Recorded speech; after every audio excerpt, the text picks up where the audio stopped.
Alright, I'm late with this one. In fact, I'm probably going to have to start putting out my One Piece reviews on Monday because work is a little crazy and I can't get them done after work anymore where I moved. But, oh my god, my girl. My girl, my girl, my girl. Did I say how much I love my girl in this chapter? By God, chapter 1148? So we start with something I did not expect. I should have, because clearly they told us they were going to do this. Gunko has directed the arrow to be over the edge of a branch about to fall into the underworld area, Land of the Dead. And one of the children continues to follow the arrow while the other ones kind of walk off the other way. And they're like, what's her name? Run? Starts with an R. Ronja? Something like that. So her personality is very much a people pleaser. Doesn't want anyone to worry about her thinking of others. So she's walking up that saying, this is so weird. My legs are moving in this way, but I'm going to be totally chill about it. And all the kids are worried about her. We see Gunko there saying like everything's in place. And Summer is just like, all right, was it Jarl? Jarl? Maybe the J's a Y. Don't remember. But he's just like, you have 30 seconds to make a decision about burning down the school and library, or this child dies. She will be the first, and we'll start marching them all off. And I'm like, 30 seconds. Okay, they're not playing around. This isn't a couple chapters down the road, we're going to start making the threat serious. This is an immediate action. And what got me too was him saying, the rule is you are not allowed to save a single book. There are parts of this history that we want to burn. And I'm just like, by God, the anger in me. But my girl Robin does not take that, because the look in her face is like, you are threatening not only history of the world as a whole, but the history of the world that the scholars of Ohara gave their life to protect.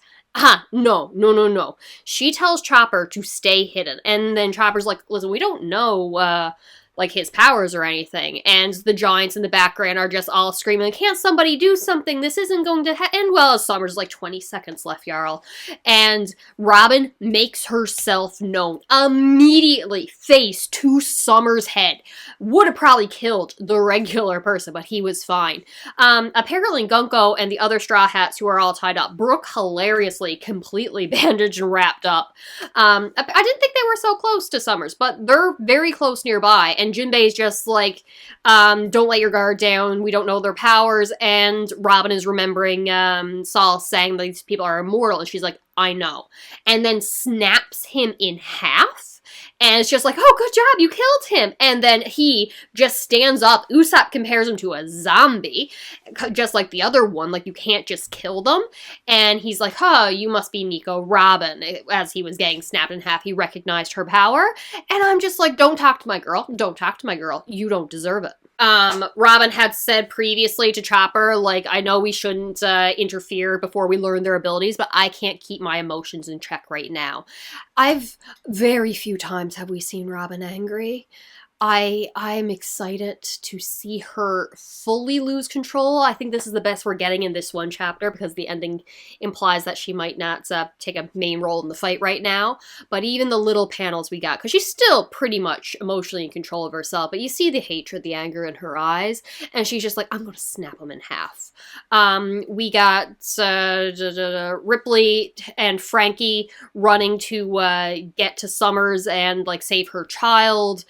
What else? Oh, Nami was screaming at the Celestial Dragon people, the Gods Knights, whoever they are, saying, how dare you threaten children? So that's a very Nami thing to do.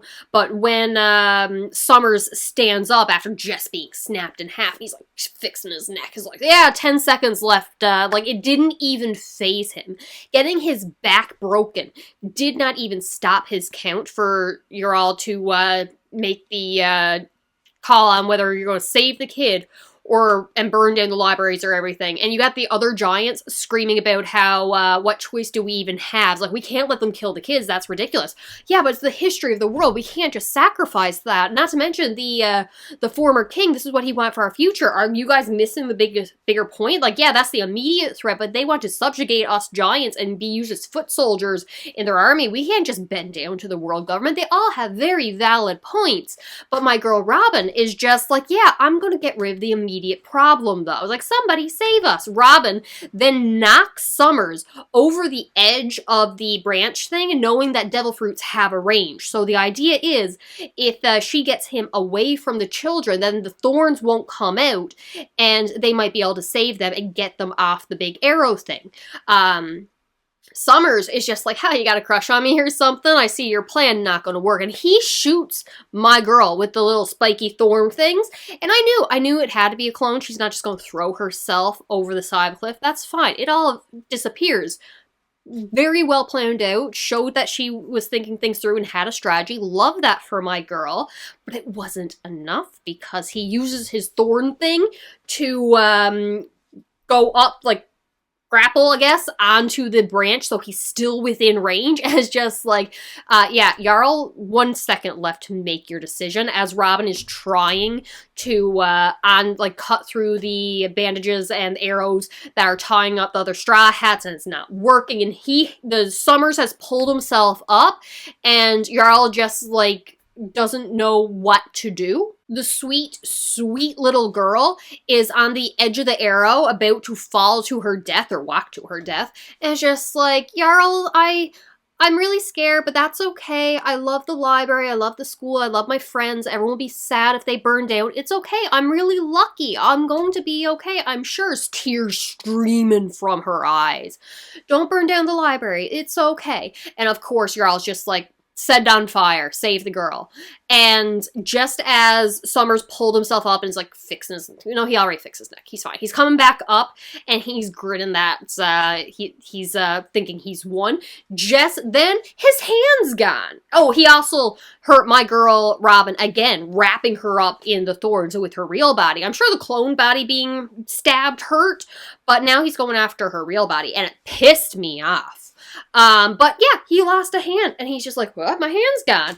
Cue Scopper Gaban, buddy. Yup, no, we're good. We're good. He's here, and he's slashed off his arm, got him in the shoulder, I think, chest, something. He's ready to fight, and the look of fear. Oh, he put the fear, not only the fear of God, the fear of the Rogers pirates in this man's eyes.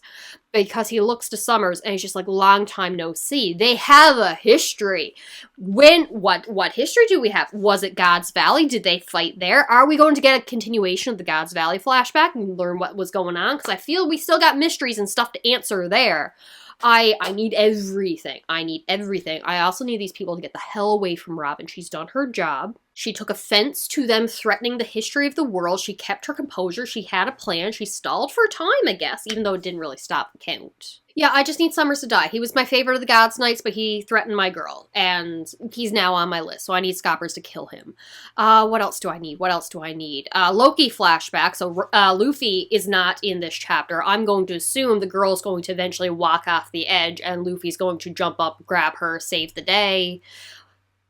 Wondering if we're going to get the Loki flashback before or after he comes up to the surface world, because he's got to come up to the upper levels soon. Skywalker's fight's going to be awesome. Is he going to fight with Luffy? I can see him fighting with Luffy. Why was this chapter so short? I need more. I need so much more. And I think there's a break next week, and that's going to be sad, but Oda needs breaks, so it's fine. But I really, really, really need the next chapter. I need more from Robin, because I love her. I need more from Nami, because I love her. And I need the Loki flashback, because I'm obsessed. And I need to know why you're not supposed to linger on Elbaf. But that's all I got. Talk to you later. Short video. Bye.